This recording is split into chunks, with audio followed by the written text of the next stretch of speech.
Well, as we have been reporting tonight, President Obama announced today that most U.S. forces will be out of Iraq in 18 months.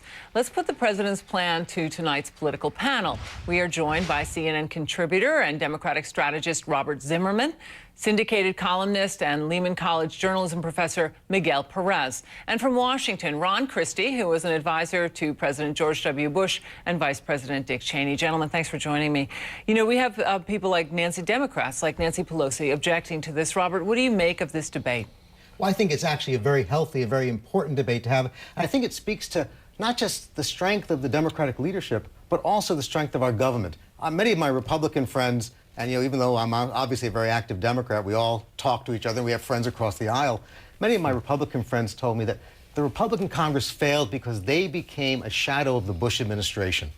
And I think it's to Nancy Pelosi's credit for calling for and trying to advocate faster troop withdrawal, for Senator Byrd just this past week, raising the specter that perhaps executive power is being abused and overused by the use of czars. So this debate means that Congress is a co-equal branch of government. You know, it is really an interesting debate because we have John McCain, who once really famously said on the campaign that Obama would rather lose a war than lose a campaign, but he's supportive of the president's plan. Ron, can I get your thoughts on this?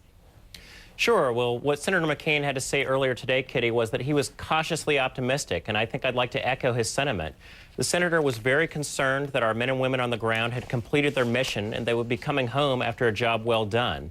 Senator McCain had a briefing with Admiral Mullen, who is the chairman of the Joint Chiefs of Staff, as well as Secretary of Defense Robert Gates, and they'd assured not only Senator McCain, but people on both sides of the political aisle in Washington and the Congress that, in fact, we could draw down our troops responsibly to that 50,000 troop level in 2010. But my only concern, and I'm sure that Senator McCain and many others are looking at this, let's not just set a date certain for political expediency. Let's set a date certain because we've done the job and our men and women can come home proud with a job well done. That makes perfect sense to me. Miguel, your thoughts on this? A few months ago, Kitty, who would have told us that John McCain was going to be happier with the announcement today than Democratic leadership? So, frankly, I never thought that what Obama was promising during the campaign was something that he was going to be able to accomplish in terms of pulling out in 16 months. Now it's 18, 19 months. And also, he's now saying that he's leaving up to 50,000 troops there. I mean, this is not a complete pullout by any means. He's leaving a third of our troops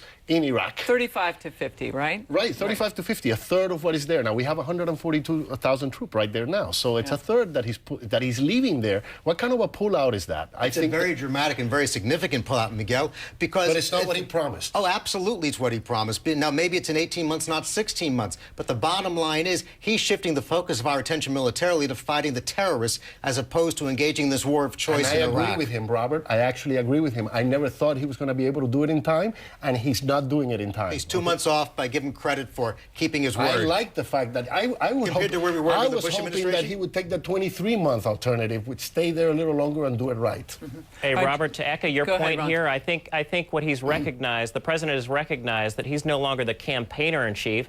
Now he's the commander-in-chief, and I think you're right. It's a significant drawdown, but the commander-in-chief is looking and consulting with the men and women who are serving him not only in the Pentagon and the armed forces, but with the Secretary of Defense to say, regardless of what I said on the campaign trail, we have to make sure our men and women in uniform are safe. Gentlemen, I hate to change the topic because we're so interested in this, but, you know, we really should talk about the spending bill. The House passed a $410 billion spending bill. We have Minority Leader John Boehner immediately pounced on that as having a lot of pork. Let's listen to what he had to say.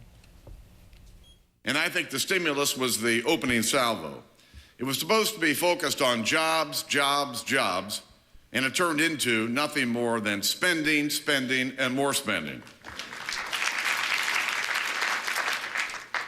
But when you put this in the hands of Nancy Pelosi and Harry Reid, it obviously became a gravy train for left-wing pork.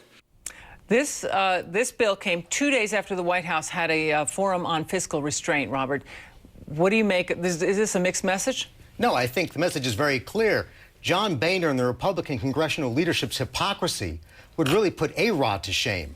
I mean, the idea that after they left President Obama with over $1 trillion debt and a fiscal crisis comparable to the Great Depression in some respects. So in some respects, not as severe, thank God, but certainly a serious one.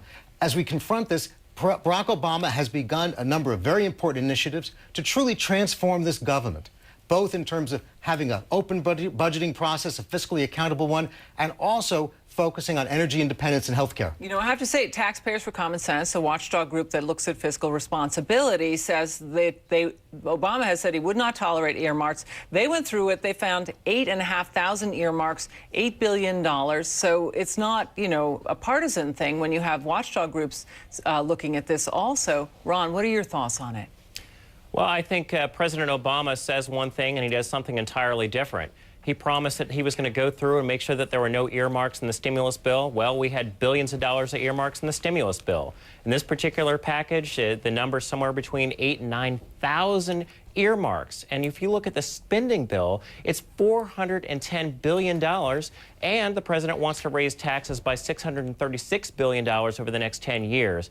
The president claims that he's fiscally responsible. Everything that we've seen out of him, almost every day you turn on the television, he's announcing another billion-dollar, multi-billion-dollar program. You know, Ron, his words don't match his deeds. He's a fiscal, irresponsible person right now, and the spending is just out of hand. Miguel, two seconds. I'm sorry. It's shameless after spending all this time, all these politicians on both sides, because the Republicans also have earmarks on both sides, after spending all this time telling us that, you know, there was no, in the stimulus package, there was no earmarks. Now all of a sudden they turn around and they show us all these earmarks. It's disrespectful of our intelligence. Gentlemen, I know we want to continue this. I know Robert's just bursting to say something else, but we really do have to cut it off here. I'm sorry. We will continue this discussion. Robert Zimmerman, Miguel Perez, and Ron Christie, thank you. And coming up, I'll speak with one congressman who thinks taxpayers are being absolutely ripped off in the latest Citigroup bailout. Also ahead, who would turn down a $45 million job offer in this economy? Well, ask Dodger star Manny Ramirez when we come back. And freedom under assault, the new battle over banning assault weapons. Stay with us.